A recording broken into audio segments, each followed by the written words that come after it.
তিনি তার রাসূল সাল্লাল্লাহু আলাইহি ওয়াসাল্লামকে হেদায়েত এবং সত্যের দিন সরকারে এই পৃথিবীতে প্রেরণ করেছেন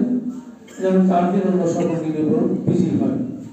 এতে করে কাফেররা কিংবা মুশরিকরা অথবা ফাসিকরা যতই অসন্তুষ্ট হোক না, এই আয়াতের একে বোঝা যাচ্ছে আল্লাহ রাসূল সাল্লাল্লাহু আলাইহি ওয়াসাল্লামকে পাঠানোর উদ্দেশ্য হলো এই দুনিয়ার দ্বীনে হক কায়েম করা,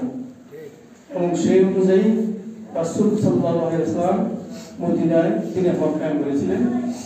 তার পরবর্তীতে তার পদক্ষেপ অনুসরণ করে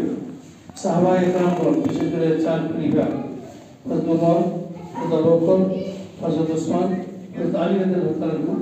এই চার খলিফা মদিনাতে আপনার ইসলামী রাষ্ট্র কায়েম করেছিলেন, এটাকে খোলাফায়ে রাশিদা বলা হয়।